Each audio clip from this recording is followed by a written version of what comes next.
Break Fix's History of Motorsports series is brought to you in part by the International Motor Racing Research Center, as well as the Society of Automotive Historians, the Watkins Glen Area Chamber of Commerce, and the Argetsinger family. We had a great time talking with Kip Zeiter and Rick Huey about the IMRRC, but we felt like listeners didn't get to know them as a motorsports and car enthusiasts. So as an encore to the original episode, we put together this mini-sode based on our post-session happy hour. And as we pull in for a quick pit stop, remember to like, subscribe, and support us on Patreon. And as always, I'm your host, Brad. And I'm Eric. So let's roll. Okay. Now, Eric, correct me if I'm wrong. You guys are really an Audi club, right? Am I correct in that? Oh, no, we started as an Audi club 20 years ago. No, we are a non-denominational motorsports enthusiast group. So cool. We are into all different disciplines. We are into all different types of cars, right? And so again, your story is just part of the bigger story. It's a chapter in the book of motorsports, right? And so we've been talking to all sorts of people, be it organizers of groups like SCCA or Chin or whoever it might be. And then we have industry partners coming and talking about safety. There's an episode that's going to come out where we're going to have Locked In on, right, to talk about insurance and things like that. So now that it's out there and we're not the regular, let's talk about the latest version of McLaren's P whatever, it's not Motor Trend or Auto Week. We're here to talk about grassroots motorsports in all disciplines, be it off-roading, autocross, track, whatever have you. But I have to ask a question that we are at this point probably infamous for asking on this show, which we come at different angles, usually, this mythical 3-car garage or, sexiest car on the planet or car that was on the poster on your wall as a kid, kind of thing. But I'll phrase it this way. Money was no object, and it could be anything: production car, street car, hot rod, whatever. If money was no object, car you would have in your garage. And we'll start with Rick. Just one? I mean, if you want an alternate to go with that, but if you had to pick, right. You had to pick. My daily driver would be, Dodge Viper, I think. Oh, man after my own heart. I had a day at Skip Barber with those, and they're just an amazing car. Yeah. Which generation of Viper? The early ones, the 92, I think. God bless you.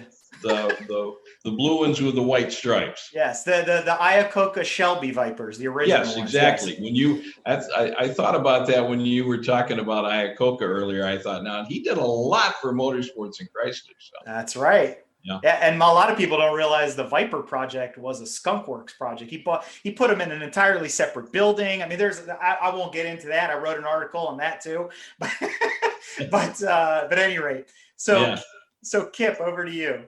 Oh gosh, not just because we happen to be pushing this car, but honestly, growing up, I was never much of a Corvette guy. Like Rick, I was more a Ford guy. My dad owned a lot of Fords. So prior to actually being able to, one of the perks of my job is to be able to drive the C8 around a little bit, and it is awfully nice. It can be very nondescript. Well, visually it's not nondescript at all, but you can have it in your regular street mode, and you can just go bumper to bumper traffic, no big deal. You can get out of town, push the go pedal, and it goes like a rocket. I do like this Corvette a lot. I don't know. I mean, I was getting my wife's Ford serviced a few weeks ago, and there was a RC8 stickers at $65,000. There was a $65,000 Shelby GT 350 in the Ford garage that I was at, which also stickered at $65,000.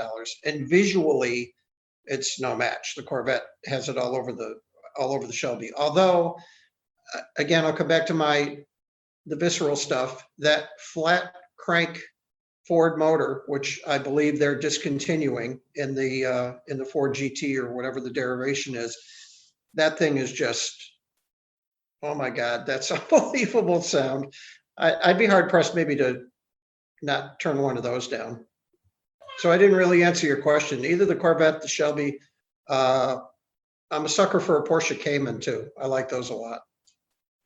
So I need a bigger garage. That's the answer. That's That's the answer to the question. That's usually what happens when you're a true petrol head. You can't just pick one. But this helps us get to know you guys better as petrol heads as well. So I got to ask this question because you guys we like asking this last question before we go into our closeout here. And I'll start with Kip and then go back to Rick. Sexiest car of all, or most beautiful. I'll put it this way: most beautiful car of all time, in your opinion. Oh, wow. Ferrari Daytona would have to be right up there. Or, oh gosh,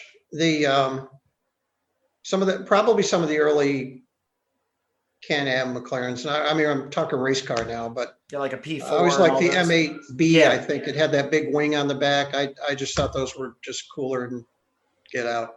So. Well, I got to go with the Jaguar XKE Coupe. And that is a common thread. You don't know how many people will go to the E-Type Jag, especially the Coupe, as a de facto one of the best looking cars ever built. And it's amazing. And I can't find fault with that answer. I mean, yes, the 250 Testarossa, there's some other cars, but you just look at the Jag and it doesn't matter what angle, it always looks good. So I tip my hat to you. You are in a club with many other of our guests who have answered that way. Okay. Now what's your answer? Oh, but see, I come from a different time period, right? So I look at the cars and I think the Viper's gorgeous. I think it still looks good. It's an elegant car, even though it's a big, brooding, muscular machine. But honestly, and I like some ugly ducklings like the 914 and some other things, but the F40 has always had a soft spot for me. It's the last car that Enzo put his hands on. And when it came out in the late 80s, it was just like, wow, right? Because it was also the first Ferrari outside of the 288 that was basically a formula car with a body on top of it. And I don't know, there's something about the F40. It is very period appropriate, but on the same token, whenever you see one, your jaw just hits the floor. You're like, there's no other car like it, you know? Yeah. You know what was also a very cool car was the Lancia Stratos. Yes. Rally car. Mm-hmm. I understand they were a beast to drive, really short wheelbase, but those were just some of the gutsiest looking cars ever in my book. And as a little spoiler, and I'll delete this, we're hoping to have a guest on the show soon after we talk to you guys who has, I don't know if it's an original, if he imported or if it's a replica, but he has a 3-liter Alfa Romeo powered Stratos here. He's in Pennsylvania. And we saw him at a track event. I have video of the car, full Alitalia livery, the whole 9 yards. And we're hoping to interview him and get the entire backstory on that car. Eric, Alfa was supposed to be the featured mark for vintage this year. Of course, that got shelved, but it is going to be the featured mark next year. Ooh. So you should put the bug in this gentleman's ear that we'd love to have his car up here for that. Absolutely. I can do that. I can definitely do that. And they always say the joke, what is it on Top Gear, is to achieve true petrol head status, you have to have owned an Alfa at some point in your life. And I'm still trying to get there. I had one of the first 240Zs, which I dearly loved. That was just a great car. And then it just got bigger and dumber. And not so much now, but the 240Z was classic. We have an episode about that too, as well. One of our members, he's our resident Z man. We call him Porsche Al because he had a 911 in there in the middle. But his story starts with a Z and currently is ending with a Z. And he's racing one, and he's actually thinking about the new 400 that just came out. So there's a whole story behind that as well. That has a lot of styling cues from the original 240. Yeah. That's correct. So, that's correct. Yeah.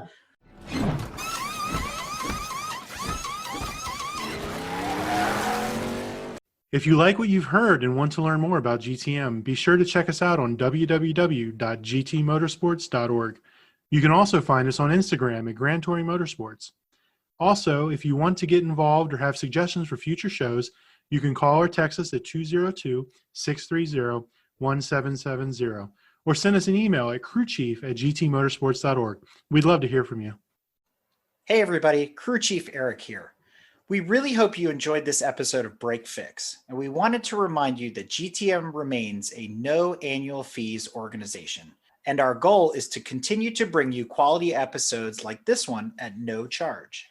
As a loyal listener, please consider subscribing to our Patreon for bonus and behind-the-scenes content, extra goodies, and GTM swag. For as little as $2.50 a month, you can keep our developers, writers, editors, casters, and other volunteers fed on their strict diet of Fig Newtons, gummy bears, and Monster. Consider signing up for Patreon today at www.patreon.com/GT Motorsports.